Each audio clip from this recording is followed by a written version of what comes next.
mantan aktivis OPM John Albert Noroto. Selamat sore Pak Beni, Pak John Albert. Selamat sore. Selamat sore. Baik, saya langsung ke Pak Beni terlebih dahulu. Pak Beni, hingga hari ini ada berapa jumlah warga yang sudah dievakuasi Pak dari distrik Paro ke distrik Kenyam? Data saat ini memang sebagian besar dari warga distrik Paro sudah berada di Kenyam. Total jumlahnya ada berapa Pak Beni yang sudah dievakuasi? Untuk data pastinya sementara masih didatakan lagi, namun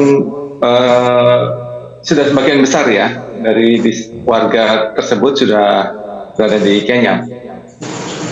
Sebenarnya ada berapa jumlah total warga yang saat ini tinggal di distrik Paro, Pak Beni? Data yang kami dapat kurang lebih sudah di atas 200 ya, untuk pastinya memang sedang didatakan lagi karena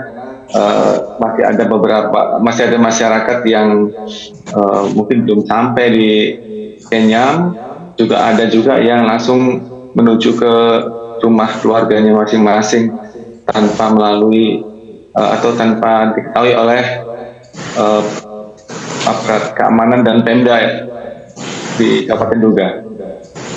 Sejauh ini jalannya proses evakuasi seperti apa Pak Beni? Apakah ada kendala khusus begitu yang dialami oleh pihak kepolisian dalam melakukan evakuasi ini Pak Beni?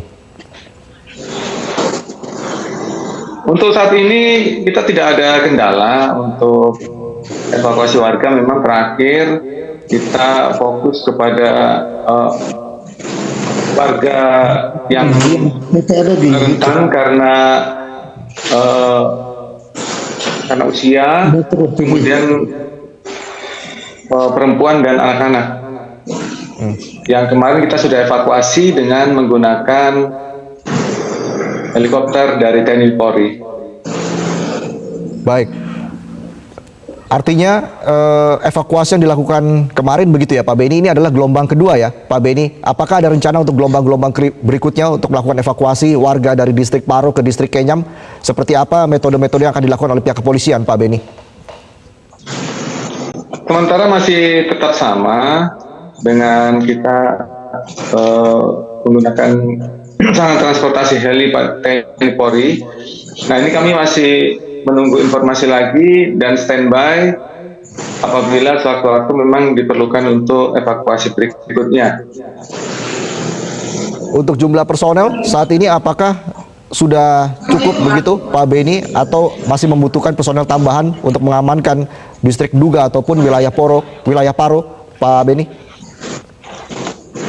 Kalau untuk personil TNI Polri dan juga aparat dari Pemda Kabupaten Duga, untuk di wilayah Duga sendiri artinya di Kenyam sudah cukup banyak. Di sana ada 800-an personil TNI Polri. Nah, untuk kegiatan pencarian dan penyelamatan terhadap pilot ini ada sendiri yang saat ini sudah berada di Timika. Baik, Pak Beni, apakah artinya ini sudah bisa dipastikan bahwa pilot Susi Air Kapten Philip disandra oleh KKB? Langsung ke Pak John Albert.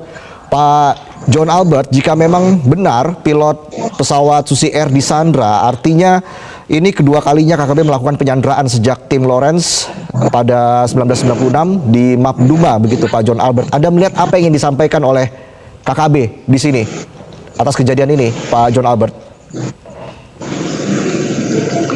Ya, kalau kita lihat dari kronologisnya, pilot tidak mungkin melarikan diri. Itu pasti disandra. Karena ini kelompok kriminal yang berlatar belakang mengatasnamakan perjuangan Papua Merdeka. Itu sudah ada pengalaman-pengalaman di masa lalu tentang penyanderaan ini. Itu pernah terjadi penyanderaan atas komandan Korem 172 Kolonel Ismail dengan Ketua Sinode GKI Bapak Pendeta William Molowali di tahun 80-an. Mereka juga dipulangkan meskipun disandra. Kita belajar juga dari pengalaman Mapenduma, peristiwa Hanurata.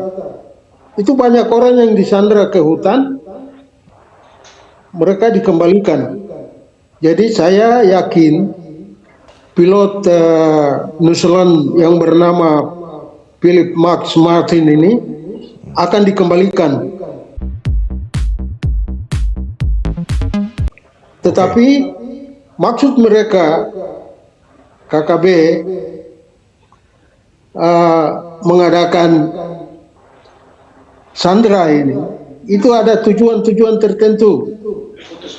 Pertama itu tujuan jelas sesuai dengan tujuan mereka, ingin menginternasionalisasikan masalah Papua Barat, merdeka, dan mendapat credit point politik.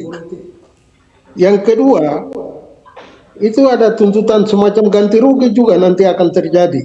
Itu menurut analisa saya.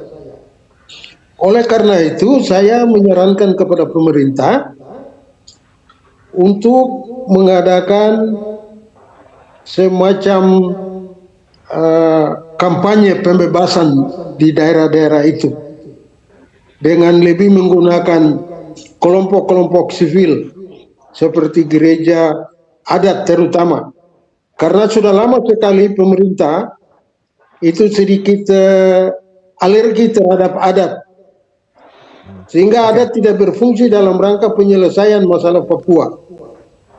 Oleh karena itu, ini pemerintahan adat ini harus menjadi tumpuan di mana menyelesaikan masalah Papua. Baik, yang jelas Pak John, Karena banyak juga korban adat yang sipil. memiliki tanah dan masyarakat. Pemerintah kan secara administrasi mengatur masyarakat. Oleh karena itu kepala-kepala suku di pedalaman itu harus dipergunakan betul dalam rangka penyelesaian masalah-masalah seperti ini. Pak Beni, tadi kita sempat berbincang dengan Pak John yang mengatakan bahwa ia sangat yakin bahwa pilot Susi Air Kapten Philip disandra oleh KKB. Tapi apakah ini sudah bisa dikonfirmasi oleh pihak kepolisian, Pak Beni? Ya, memang saat ini kita masih menduga bahwa Kapten Philips Martensen tersebut diduga berada di pihak kelompok tersebut. Namun juga kami belum bisa memastikan sampai ada bukti-bukti yang menjelaskan secara pasti memang berada di pihak tersebut, atau mungkin bisa jadi juga menyelamatkan diri. Demikian. Terkait dengan proses pencarian dari Kapten Philip Martens, sejauh ini seperti apa Pak Beni? Ya, kita terus upayakan menggunakan data-data intelijen yang ada di lapangan, dan juga kita setiap hari melakukan patroli udara, karena memang di wilayah distrik Paru itu dikelilingi oleh hutan lebat. Nah, ini yang bukan kendala, tapi memang keterbatasan yang ada di sana, di mana jaringan telekomunikasi yang sangat-sangat minim, terbatas. Dan juga di sini seperti apa yang disampaikan oleh Bapak John tadi benar, kami dari TNI Polri, kami mengedepankan soft approach dengan membuka ruang komunikasi dengan tokoh-tokoh agama, tokoh-tokoh masyarakat, dan tokoh-tokoh adat melalui Bapak Bupati untuk bisa berkomunikasi dengan pihak tersebut, kelompok kriminal bersenjata yang ada di sana, untuk bisa menyelamatkan dan mengembalikan pilot tersebut. Upaya terakhir memang adalah upaya penegakan hukum yang sudah kami disiapkan apabila tidak tercapai upaya negosiasi. Iegyanus Kogoya, ini adalah salah satu dedengkot dari KKB, begitu Pak John. BNPT tahun lalu bahkan menyebut sosok Iegyanus Kogoya ini adalah salah satu sosok paling berbahaya dan berbasis di Nduga. Seperti apa sosok ini di mata Anda, Pak John? Saya sendiri belum pernah tahu keberadaan beliau atau mengenal beliau. Tapi dari belajar melihat karakter dari orang-orang saudara-saudara dari pedalaman terutama, saudara Iegyanus itu masih sangat muda dan tentu tidak memiliki pemahaman kedewasaan dalam dirinya. Pasti dia kejam dengan dibekali pengetahuan, diindoktrinasikan sesuatu yang baru bagi dia. Karena ini kita bicara tentang sebuah perjuangan, itu selalu berhubungan dengan rakyat banyak. Seperti Indonesia mau merdeka, Indonesia juga para pejuang itu berjuang bersama rakyat. Tapi ini berjuang melawan rakyat, itu kan sesuatu yang sangat berbeda. Yang baru kami pahami sekarang bahwa itu sudah masuk kategori terorisme atau pengacau liar yang tidak ada hubungan dengan Papua Merdeka. Jadi saya mengkategorikan untuk mengatakan bahwa mungkin satu, mereka kira-kira saja melanjutkan perjuangan kemerdekaan Papua. Itu kira-kira. Karena saya tidak lihat jenis atau tipe perjuangan seperti perjuangan rakyat.